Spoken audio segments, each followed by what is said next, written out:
नमस्कार सभी दोस्तों को, सभी मेरे भाइयों बहनों को एक बार नमस्कार। आज मेरा 75 हार्डे का 16वां दिन है। 1 मिनट माइक नहीं लगाया, एक बार माइक लगा लेता हूँ।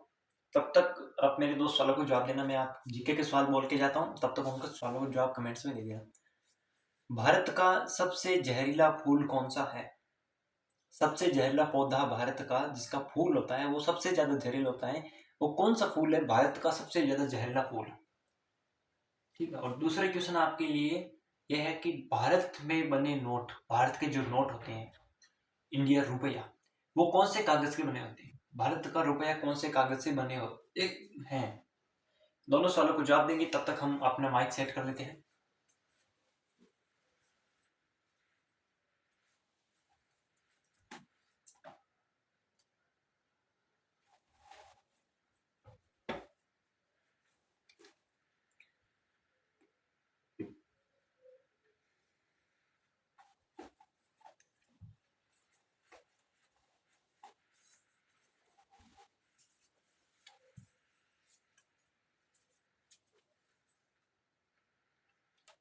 तो एक बार बताएंगे, आवाज आ रही है क्या? ठीक है, अच्छा से आ रही है हमारी आवाज? अभी तक एकदम क्लियर है, एकदम जोरदार है, जबरदस्त है। तो सबसे पहला हमारा सवाल था, भारत का जो सबसे ज्यादा जहरीला फूल होता है वो कौन सा होता है? उसका नाम होता है कनेर। कनेर, कनेर का फूल सबसे ज्यादा जहरीला होता है भारत के अंदर, ठीक है ना। और दूसरा क्वेश्चन था, जब भारत के नोट हैं वो कौन से कागज से बने जाते हैं? तो उनके लिए कपास, कॉटन के कागज और इस्तेमाल की जाती है, एक विशेष प्रकार की स्याही का इस्तेमाल किया जाता है। कॉटन के कागज है उनका इस्तेमाल किया जाता है भारत के नोट बनाने में। और ये हमारे मध्य प्रदेश के होशंगाबाद में बनाए जाते हैं कागज ऐसे कॉटन के, और या बाहर से आयात भी किए जाते हैं। होशंगाबाद मध्य प्रदेश में बनाए जाते हैं और आयात भी किए जाते हैं बाहर से कॉटन के कागज, और इस्तेमाल की जाने वाली सही शाही, ठीक है। ये तो था हमारे जीके के 2 सवाल। और अब हम बात करें हमारे 75 हार्ड डे के बारे में, तो हमारे 16 दिन हो चुके हैं और हमने ज्योमेट्री की क्लास लगभग हमारे ट्रायंगल एकदम कंप्लीट कर लिया है। एक दो छोटी चीज बनी ची है ट्रायंगल में, वो आज की 5 मिनट की है, वो हम अभी कंप्लीट कर लेंगे। और बाद में हम शुरू करेंगे सर्कल। सर्कल के बारे में बहुत अच्छी चीजें हम पढ़ने वाले हैं, तो सर्कल की हमारी 3 से 4 क्लासें होंगी, बहुत अच्छे ढंग से हम कंप्लीट करेंगे। एक बार मेरे सभी दोस्त अगर क्लास में जुड़ गए हैं और अच्छे से आ गए हैं, तो अब जल्द ही हम लाइव भी शुरू होंगे, क्योंकि हमारे सब्सक्राइब भी कुछ कुछ बढ़ रहे हैं। तो हो सकता है हम लाइव कर दें या नहीं, तो एक बार रुक के करें, लेकिन करेंगे जरूर, ठीक है। तो हम शुरू करते हैं हमारे थोड़ी बहुत क्वेश्चन जो बचे थे उनके बारे में। तो ट्रायंगल के बारे में एक दो चीज बची थी।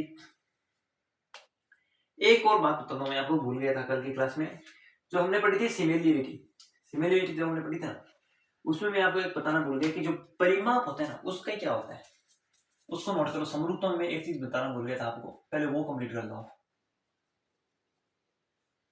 बाद में मैंने देखा कि यार ये बताना था हमको, इंपॉर्टेंट तो नहीं है लेकिन थोड़ा बताना जरूरी था। लेकिन समरूपता में एक चीज नोट करेंगे आप, दो त्रिभुज है एबीसी। कल हमने दो त्रिभुज बनाए थे, एबीसी और डीईएफ।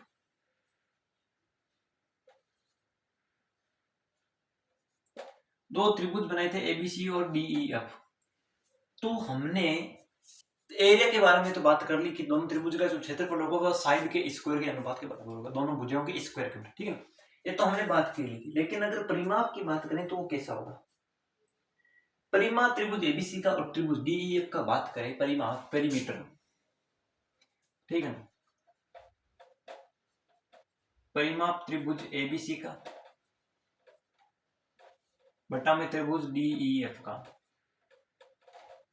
परिमाप। तो भुजा का डायरेक्ट कर दो, इसको डायरेक्ट ऐसा लिख दो ए बी। अगर हम यहाँ पे ये भी बात करें ए आर और डी डब्ल्यू लंब की भी बात कर लें, ऐसे भाई माध्यिका भी होगी। इसमें आप देखो, जो परिमाप है ना हमारा, जो हमारा परिमाप है ना, वो होता है ए आर बटा डी डब्ल्यू, ए आर बटा डी डब्ल्यू, ए आर बटा में डी डब्ल्यू। ये भुजा भी हो सकती है, लंबाई भी हो सकती है, कुछ भी हो सकता है, जिसकी लंबाई दी होगी वो परिमाप पूछा होगा, उसके अनुसार हम चलेंगे, यहाँ पे रखेंगे चीजों को, ठीक है ना। ये तो हमारा कुल एक छोटी सी चीज बच गई थी, उसके बारे में था। एक आध चीज और करते हैं, हमें मिड पॉइंट थ्योरम, एक छोटी सी थ्योरम बच गई थी, मिड पॉइंट थ्योरम। वो क्या थी उसके बारे में छोटी बताता हूँ। मिड पॉइंट थ्योरम क्या होती है? कोई त्रिभुज है एबीसी और दोनों भुजाओं के मध्य बिंदु को आपस में मिलाएंगे, दोनों भुजाओं के, तीनों की नहीं। जब दो भुजाओं के मध्य बिंदु को आपस में मिलाएंगे तो दो त्रिभुज होंगे, एक त्रिभुज होगा और एक चतुर्भुज होगा और एक बड़ा वाला त्रिभुज होगा, तो वो समरूप होंगे। कैसे, उसके बारे में बात करें।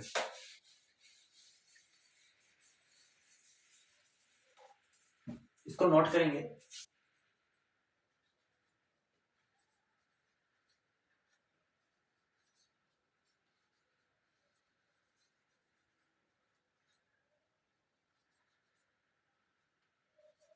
मिड पॉइंट थ्योरम क्या होती है? कोई दो त्रिभुज है एबीसी और एक त्रिभुज एबीसी ले लो, दूसरा त्रिभुज एडीई हो जाएगा, ठीक है ना।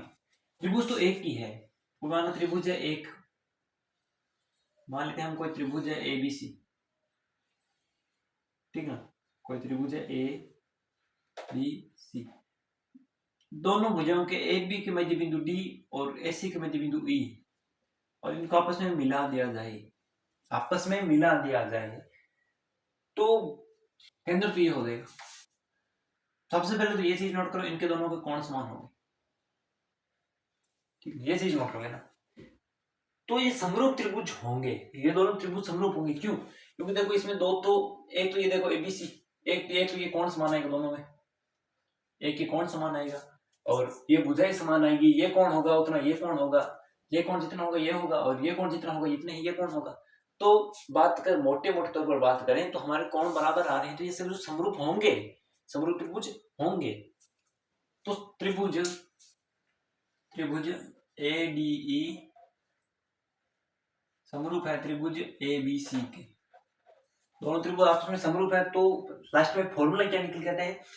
जो हमारे है ना दोनों भुजाओं के अनुपात एडी बटा एबी, एडी बटा एबी बराबर होगा एबी एई बटा ईसी, एई बटा ईसी, एसी, ईसी नहीं एसी, एई बटा में एसी और बराबर होगा हमारे डीई, डीई बटा में बीसी, ठीक है ना। क्या होगा? जो एडी है ना वो एबी के अनुपात में बराबर होगा और जो बराबर होंगे वो एई और वो एसी के अनुपात में बराबर होगा, और बीडी, बीडी नहीं डीई वो बीसी के अनुपात में होगा। ये चीज नोट कर लेंगे आप सब, ये मिड पॉइंट थ्योरम है, इसको नोट कर लेना।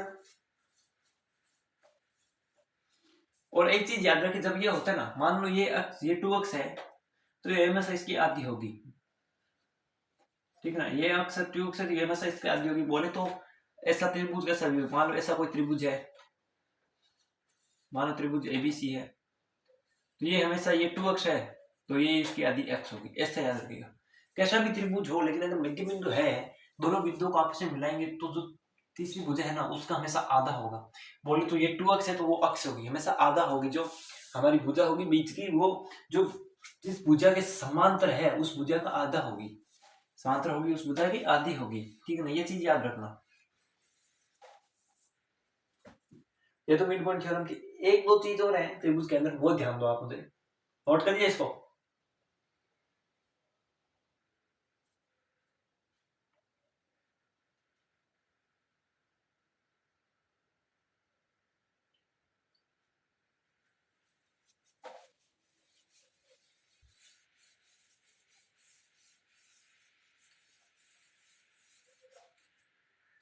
दो चीज है छोटी चीज, उनको पढ़ते हैं हम। एक तो होता है साइन रूल, एक होता है कोसाइन रूल।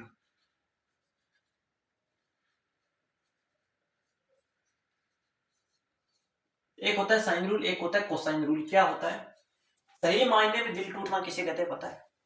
सही मायने में दिल टूटना किसे कहते हैं पता है? नहीं पता है तो रोहित शर्मा को देख लो, जिसने दिन रात मेहनत कर ली की जिसके लिए, पता है अपने 10 साल की कैप्टेंसी में 5 ट्रॉफी जिताई और अब एक नई छोटी सी चीज एक फ्रेंचाइजी बनाई और जिससे सिर्फ यह कह के निकाल दिया गया कि हम हमारी टीम का फ्यूचर देख रहे हैं। ऐसा ही होता है दुनिया में, और यही सच्चाई है कि कोई आदमी किसी के लिए कितनी भी मेहनत करे, कितने भी बल लगा दिए, सब कुछ लगा दिया, कितना भी लॉयल बना रहता है, लेकिन अंत में उसको सिर्फ दुख के सिवा कुछ पाते नहीं आता है, दुख के सिवा कुछ नहीं मिलता अंत में उसको, ठीक है ना। सबको बुरा लग रहा है कि रोहित शर्मा कैप्टनसी से हटा दिया गया। अरे इसका जैसा कैप्टन कोई मुझे नहीं लगता कोई मिलेगा कप्तान। रोहित शर्मा बहुत अच्छा कप्तान थे और पूरी मुंबई टीम इंडियन स्टाइल नाराज है, सारे फैंस नाराज है, ठीक है ना। रोहित शर्मा बहुत अच्छे कप्तान थे। तो साइन रूल क्या है उसके बारे में बात करें हम। कोई त्रिभुज होगा एबीसी और उसमें कोण, हमको जब भी उसके अंदर दो भुजा या दो एंगल देके तीसरी भुजा तीसरे एंगल के बारे में अगर पूछ ले, ठीक ना, इसमें हमेशा हमको एक तो एंगल दिया रहेगा, एक भुजा दी रहेगी, ये चीज याद रखना। साइन रूल में यही होगा। और कोसाइन में हमेशा हमको तीनों भुजा देकर एंगल पूछेगा या तीनों एंगल देके भुजा पूछेगा, ठीक है ना। एक चीज पूछेगा और तीन चीज देके रहेगा। साइन रूल में क्या होता है, कोई त्रिभुज है एबीसी, मान लो हमारे कोई त्रिभुज है ए बी सी, दिमाग का मसला रुको,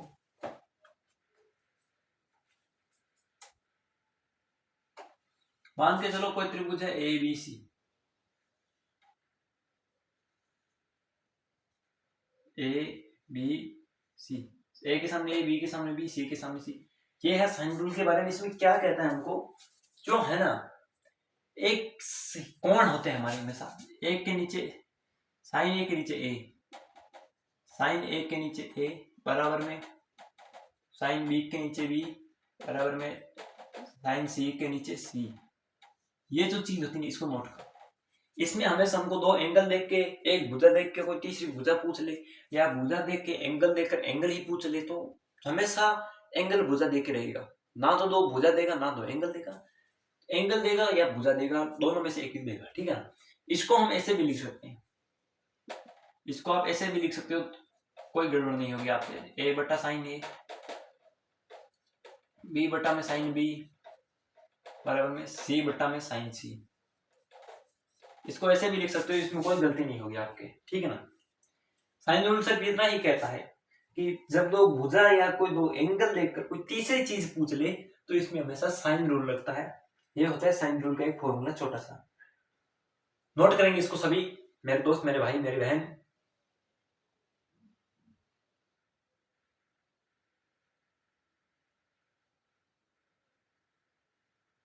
ठीक है ना। चलो, एक होता है कोसाइन रूल, ये तो था साइन रूल के बारे में। एक कोसाइन रूल है, वो भी पढ़ लेते हैं। ट्रायंगल का लास्ट टॉपिक छोटा सा एक है,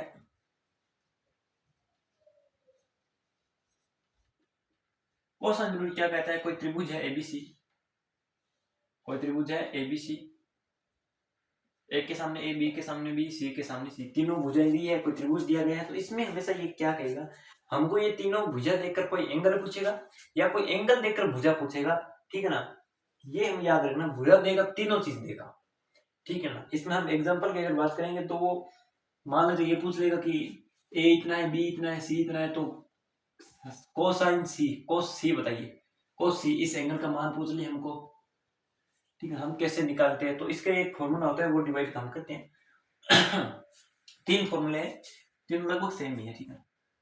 कोस ए का फॉर्मूला क्या है, कोस ए का फॉर्मूला क्या है, हमारे जो विपरीत भुजा है ना, जो विपरीत भुजा है उनका स्क्वायर करो और जोड़ दो, बी स्क्वायर प्लस सी स्क्वायर विपरीत है, और जो सामने की भुजा है उसका स्क्वायर करके घटा दो, और नीचे विपरीत का दो गुना कर दो, गुणा करके, विपरीत दोनों का गुणा करके दो गुना, दो से गुणा कर दो, ये है। अगर कोस बी की बात करें तो इसी तरह ए स्क्वायर प्लस सी स्क्वायर माइनस बी स्क्वायर हो जाएगा, बट्टा में 2ac हो जाएगा।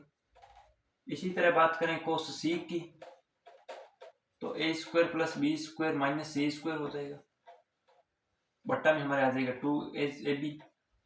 ये तीनों फॉर्मूले हैं, तीनों चीज है, तीनों एकदम बढ़िया, एकदम मायने रखती है आपके लिए, बहुत ही अच्छी तरीके से, अच्छे ढंग से इसको नोट करेंगे मेरे सभी दोस्त, मेरे सभी भाई बहन,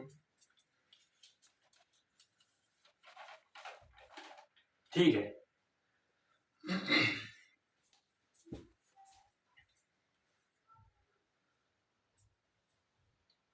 अब हम सर्कल को शुरू करेंगे। सर्कल में लगभग हमारी 3 से 4 क्लासेस लग जाएगी, ठीक है ना। और नया साल भी शुरू होने वाला है बहुत ही अच्छे तरीके से। हमने टारगेट लिया है दिवाली तक का, कि दिवाली तक हमारे क्या होगा, हम अपनी टीम के साथ दिवाली मनाएंगे बड़ी धूमधाम से, ठीक है ना। आज ये दिवाली हमने अकेले मनाई है, तो अगली की दिवाली हम हमारी पूरी टीम के साथ मनाएंगे, ठीक है। और इसी दिवाली को हमने क्लासेस शुरू की थी, दिवाली से एक दिन पहले, ठीक है। और हमने बताया था कि एसएससी जीडी की जो भर्ती आई हुई है, नई वैकेंसी निकली हुई है, उसके फॉर्म हम भी 31 तारीख तक लास्ट अप्लाई करने की डेट है, उसको कर देना मेरे दोस्त जो भी भरना चाहता है, जो भी अच्छे से तैयारी करना चाहता है। उसके लिए अगर हम बात करें, 1-2 मिनट क्लास को साइड में रख कर उसकी बात करें हम अच्छे से, तो मैंने आपको बताया था, देखो कि बुक कौन सी पढ़नी चाहिए प्रिपरेशन करने के लिए। अगर आप प्रिपरेशन करना चाहते हैं बहुत अच्छी, सिर्फ एसएससी से जुड़ी कोई, अगर आप ऐसी बुक देखना चाहते हैं या ऐसी कोई कॉलेज कोचिंग चाहते हो, तो देखो मैं अगर बुक सजेशन करूँ ना, सजेशन अगर मैं अपनी तरफ से करूँ तो देखो, मैं ऑफिशियल किसी ने नाम नहीं लेता, लेकिन मैं बता देता हूँ कि जो अंकित भाटी सर है, जिनको जानते होंगे, सब जानते हैं, रोजगार विद अंकित जानते हैं ना, उनकी मैथ्स बुक लेके आ जाइए, उनकी बुक लेके आ जाएगी। अब मैथ्स, इंग्लिश, जो भी है, जो भी एसएससी जीडी से जुड़ी बुक है, वो सारी बुक अवेलेबल है उनके फ्लिपकार्ट पर या उनके ऐप पर भी हो सकती है, आ जाएगी, तो वो बुक ले लेना। रोजगार विद अंकित की बुक बहुत अच्छी है, मुझे भी पता है, ठीक। एसएससी की तैयारी भी बहुत अच्छी कराते हैं कॉलेज, बहुत अच्छा कोचिंग है वो, ठीक है। RWA, जिनके हाल ही में यूट्यूब पर अब 10 मिलियन सब्सक्राइब कंप्लीट हुए थे, ठीक ना। तो देखो, मेरा कहने का मतलब ये है कि अगर आप एसएससी जीडी की तैयारी करें तो बुक तो आप कौन सी भी ले सकते हो, आप मन चाहे वो ले सकते हो, ठीक है। लेकिन अगर आप अच्छे से पढ़ने चाहते हो, गहराई में अगर उनके सवालों को देखना चाहते हो, प्रीवियस ईयर क्वेश्चन पेपर्स को देखना चाहते हो, तो उनकी बुक में बहुत अच्छा है, मुझे पता है। अंकित भाटी सर के नाम से बुक्स है, वो अर्थमेटिक मैथ्स, एडवांस मैथ्स, सब प्रकार की बुक्स उपलब्ध करवाते हैं वो, ठीक है। वो आप पढ़ सकते हैं, देख सकते हैं, वो आपकी मर्जी है, लाओ नहीं लाओ। मैंने सिर्फ बताना था कि कौन सी बुक अच्छी रहेगी, वो बता दिया, ठीक है। और 26,146 पदों पर भर्ती निकली हुई है, वैकेंसी है ये जीडी की, बहुत अच्छा सुनहरा मौका है, ठीक ना। तो अप्लाई कर दीजिएगा इसके, जो भी करना चाहता होगा, जो भी कर रहा होगा, वो मैं कह रहा हूँ इसके लिए। और जिस भाई ने अगर कल की क्लास देखी, तो मैंने उसमें बताया था कि मॉक टेस्ट निकालना शुरू कर दीजिएगा, ज्यादा से ज्यादा मॉक टेस्ट निकालिएगा। तो जो भी मॉक टेस्ट निकाल रहा है या जिसने भी निकालने की कोशिश की है, देखा है, अच्छे लगे हैं क्वेश्चन, और जो भी क्वेश्चन अगर ऐसा है जो नहीं आ रहा है समझ में, वो कमेंट्स में एक बार लिख देना छोटा सा, ठीक ना। उस मॉक टेस्ट, भले ही मॉक टेस्ट का भाई ऐसे लिख देना कि वो मॉक टेस्ट उस साल का, तो मैं खुद देख लूंगा क्वेश्चन कौन सा है, कैसा है, ठीक है। तो चलो अब हम शुरू करते हैं सर्कल के बारे में। सर्कल क्या होता है उसके बारे में छोटी छोटी चीजें बताई, 2-3 लाइन है, उसको पढ़ लेते हैं हम एक बार।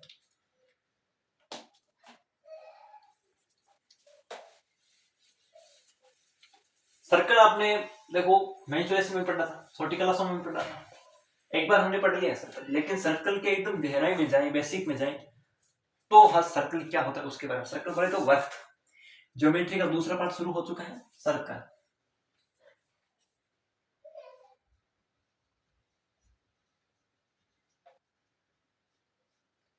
वर्थ क्या होता है, दूसरा पार्ट वर्थ क्या होता है, उससे बारे में बात करें। तो देखो वर्थ के, देखो एक तो डायग्राम आएगा वर्थ का, तो एकदम पूरा बोल तो नहीं बनेगा, लेकिन बनाए अगर कोशिश करें। ये वर्थ होता है, ठीक है। वर्थ में कितनी चीज होती है, आप कहोगे त्रिज्या होती है, रेडियस त्रिज्या होती है, केंद्र होता है, व्यास होता है, 3 होती है बस। और कितनी होगी, 3 होगी ना, नहीं साहब, वर्थ में बहुत सारी चीजें होती हैं। आज हम उन सबकी बातें करें। एक चित्र में अगर बनाऊं तो एक तो देखो केंद्र होता है वर्थ में, एक रेडियस होती है, त्रिज्या होती है वर्थ में, केंद्र भी होता है, त्रिज्या भी होती है, एक व्यास होता है जिसको हम बोलते हैं डायमीटर, एक व्यास होता है जिसको हम डायमीटर बोलते हैं, एक ये होती है चोर्ड, जिसको हिंदी में हम बोलते हैं जीवा, ठीक है। अब जीवा नाम देखते ही आपके मन में सवाल उठता होगा कि व्यास भी एक जीवा है, ठीक है, कि क्या व्यास भी एक जीवा है। हाँ होगी। जीवा उसको कहते हैं जो वर्त के किसी दो बिंदुओं को आपस में टच करे, वर्त के दो बिंदुओं को आपस में टच करे, उसको हम जीवा कहते हैं, सॉल्ड कहते हैं इंग्लिश में, ना chord chord chord chord chord. तो व्यास जीवा है, लेकिन सभी जीवा व्यास नहीं है, इस चीज को नोट करें। सभी व्यास जीवा होती हैं, लेकिन सभी जीवा व्यास नहीं होती। क्यों, ये देख लेना, बहुत इंपॉर्टेंट है। व्यास जीवा होती है, लेकिन जीवा है ना, वो व्यास नहीं होती है, सभी जीवा नहीं होती है व्यास, ठीक है। ये तो था हमारे बेसिक छोटी छोटी चीज के बारे में। अब एक चीज और होती है, उसके बारे में अगर बात करें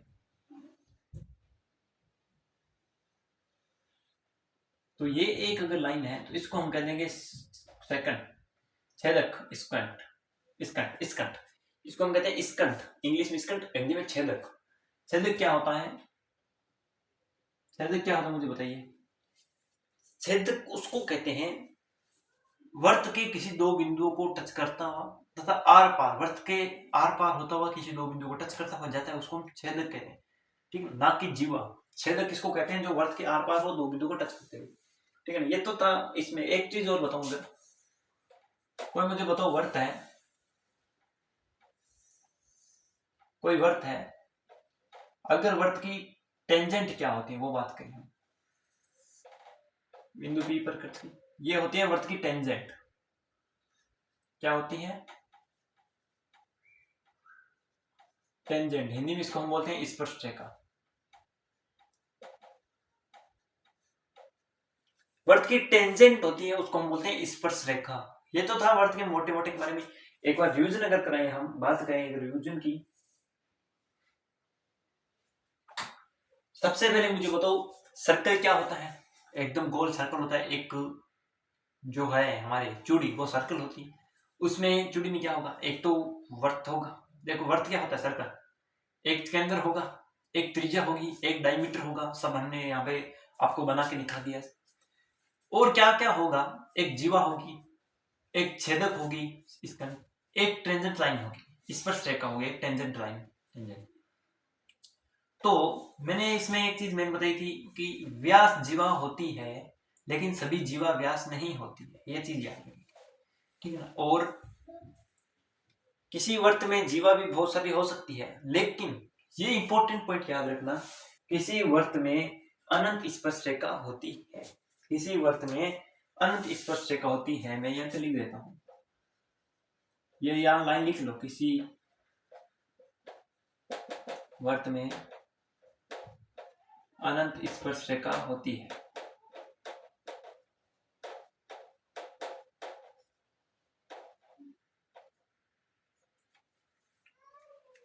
किसी वर्त में अनंत स्पर्श रेखाएं होती है। इस चीज को नोट करेंगे।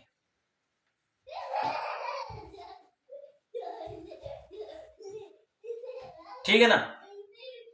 आवाज आ रही है बाहर? नन्हे मन्ने बच्चे खेल रहे हैं, मेरा इंतजार करें कब ये बाहर आएगा, हम अंदर जाए, घसा मुकड़ी करे कुछ और।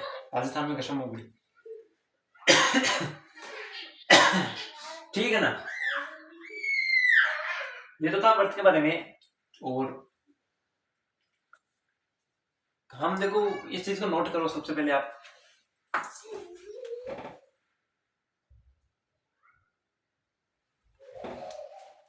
आज हम वर्त की एक प्रॉपर्टी के बारे में पढ़ते हैं। वर्त की टोटल प्रॉपर्टी तो बहुत सारी है। ठीक है ना?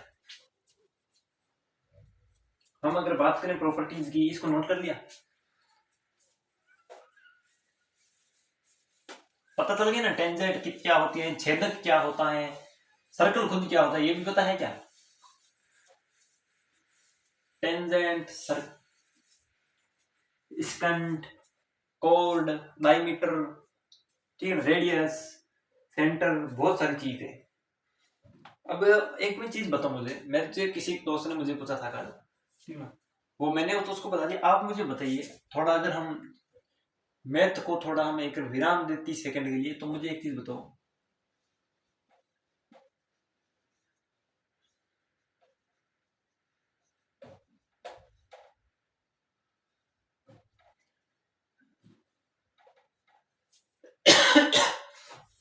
गैंग और गेंग दोनों में क्या अंतर है? ऊपर का गैंग GANG और नीचे का गैंग GANGUE, गैंग है दोनों ही। दोनों का अर्थ क्या होता है, इनमें अंतर क्या होता है, मुझे बताएंगे? देखो एक तो सबको पता है गैंग क्या होता है, गिरोह होता है, लेकिन इनमें से कौन सा होगा जो गिरोह होगा? या ऊपर का होगा या नीचे का होगा? ऊपर का है GANG, गैंग, क्या गिरोह कौन सा होगा दोनों में से? बोले तो लॉरेंस बिश्नोई, गैंगस्टर दाऊद, जिसको हाल ही में जहर की बात चल रही है, जहर दे दिया, गैंगस्टर थे, बड़े गैंगस्टर है। तो गिरोह है ना, वो होता है ये। ये देखो अगर इंग्लिश की आ गई हमारे, तो छोड़ो इसको। गैंग गिरोह होता है, और जो दूसरा गैंग है ना, उसका अर्थ क्या होता है मुझे कमेंट में बताइए, वरना मैं बताता हूँ आपको। पहला गैंग का तो होता है गिरोह, गिरोह। और दूसरा गैंग अर्थ होता है वो होता है गंदगी। दूसरा गैंग अर्थ क्या होता है? गंदगी। ठीक है, अब इंग्लिश की थोड़ा और इंग्लिश की ओर चले, इंग्लिश की ओर चल गए, थोड़ा और चल जाते हैं अगर हम, तो ये होता है कलेक्टिव नाउन।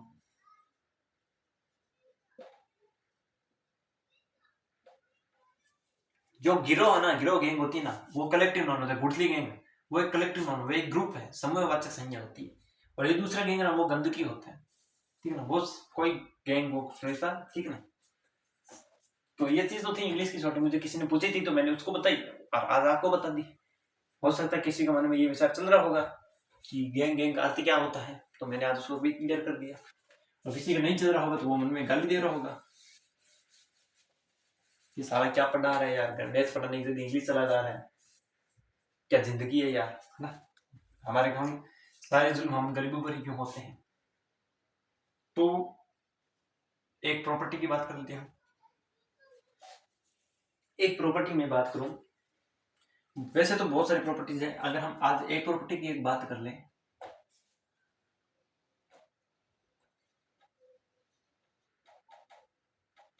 कल की क्लास हमारी पूरी प्रॉपर्टीज भी चल जाएगी, बहुत सारी है, सर्कल में कोई एक दो थोड़ी है, कम से कम 8-9 है।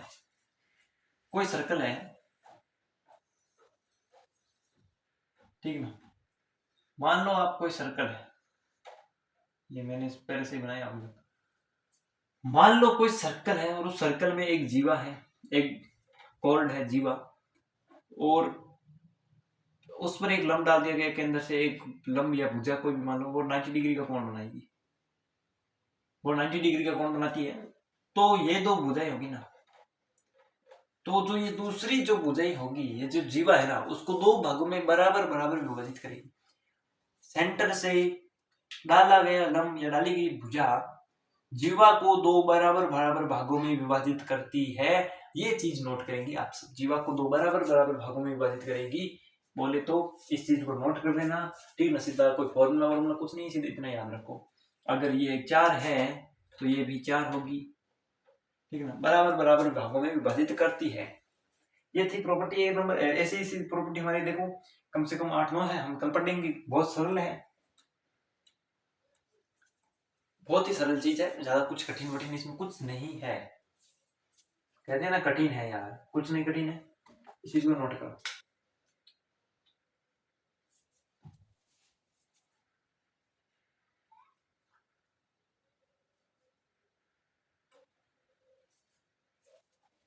ठीक है ना, इस चीज को नोट कर देना। एक चीज और, दूसरी प्रॉपर्टी की अगर हम बात करें, अगर हम दूसरी एक प्रॉपर्टी और बता देता हूँ मैं चलती क्लास में, अगर तक हमारी 1 मिनट हमारे पास टाइम है, वॉच में देख लेगा, हाँ 1 मिनट का टाइम है हमारे पास, तो एक प्रॉपर्टी और पढ़ लीजिए।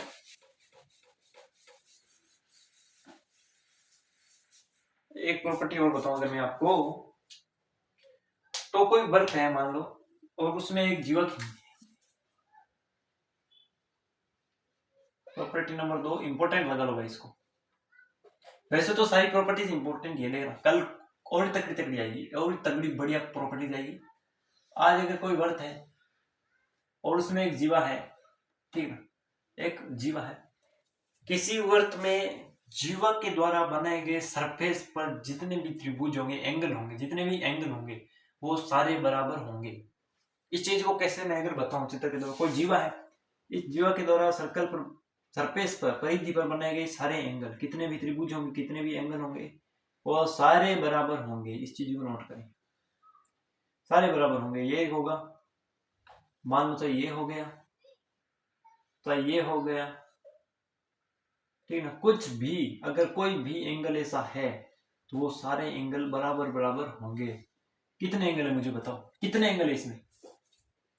एक, तो ये भी थीटा होगा, ये भी थीटा होगा, ये भी थीटा होगा, ये भी थीटा होगा, ये भी थीटा होगा, ठीक ना, सारे एंगल बराबर होते हैं। ठीक ना, किसी भी वर्त के,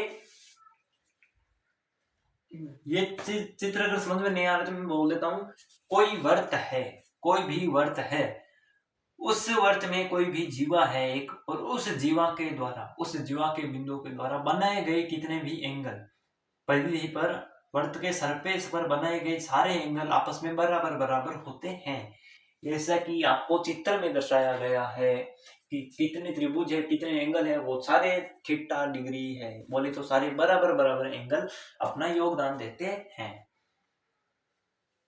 तो सभी मुझे बताएंगे आज की क्लास आपको कैसे लगी, और अगर नए हो, पुराने हो, कल के हो, आज हुए हो, कोई भी हो, चैनल को सब्सक्राइब कर दीजिएगा, ठीक है। और अगर कोई ऐसा है जो जीडी की तैयारी करना चाहता है, मैथ्स पढ़ना चाहता है, तो हमारे एडवांस मैथ हम कंप्लीट करवा रहे हैं। हमारे 2 टॉपिक और बचे हैं, एलजेब्रा और दूसरा टॉपिक है हमारा ट्रिग्नोमेट्री, ठीक है ना। वो आप देखो 10 दिनों में हम कंप्लीट करवा देंगे लगभग। और बाद में मेरा सोच रखा है, मैंने एक बड़ा सा प्रैक्टिस सेट लेके आएंगे, हम बहुत सारे क्वेश्चन लेके आएंगे, कम से कम 50-60 क्वेश्चन। मैराथन मैराथन तो हो सकता नहीं लाएंगे, लेकिन क्वेश्चन लेके आएंगे अच्छे अच्छे, ताकि आपको बहुत सहायता मिले। और एडवांस में हमने देखो 2024 का टारगेट लेके चले थे, और 2024 की अभी तक तो शुरू ही नहीं हुई है। पेपर कब है, अभी तक तो 4 से 5 महीने तक कुछ पेपर नहीं है सीजीएल का, लेकिन हमने एडवांस मैथ कंप्लीट करवा दूंगा, ठीक है। ये मैंने टारगेट लिया था, और एडवांस मैथ में कंप्लीट करवा दी है हमने लगभग। देखो 2 टॉपिक है, एल्जेब्रा, ट्रिग्नोमेट्री, थोड़ी बड़ी क्लास है, वो भी बहुत अच्छे टॉपिक है। और उनके लिए मैं आपको, उनको मैंने सबसे लास्ट में क्यों लिया, इसका कारण भी मेरे पास है। इसका कारण ये है क्योंकि उनसे ज्यादा क्वेश्चन उनसे पढ़ते हैं, ठीक है। और क्वेश्चन ऐसे ऐसे आते हैं जो दिमाग घुमा दे, इसके लिए हम उनके लिए क्वेश्चन भी अच्छे लेके आएंगे बहुत सारे, और इसको हमने लास्ट में रखा है। वो ज्योमेट्री हम कंप्लीट कर देंगे, बाद में हम शुरू वही करेंगे, एल्जेब्रा है, ट्रिग्नोमेट्री है, उनको कंप्लीट कर लेंगे। लगभग हमारी ज़्यादा क्लासें नहीं है, लेकिन फिर भी हम कंप्लीट कर देंगे, ठीक है। धन्यवाद। और 75 हार्डे के 16 दिन बीत चुके हैं, लेकिन अभी तक कोई रेस्पॉन्स अच्छा सा नहीं आया है। इसके लिए आपको मैं एक छोटी सी विनती करता हूँ कि क्लास को शेयर कीजिएगा, अगर आपको पसंद आ रही है तो देखिएगा, अगर ऐसा महसूस हो रहा है तो प्लीज़ लाइक भी कर दीजिएगा। आपका क्या घटा जा रहा है। धन्यवाद।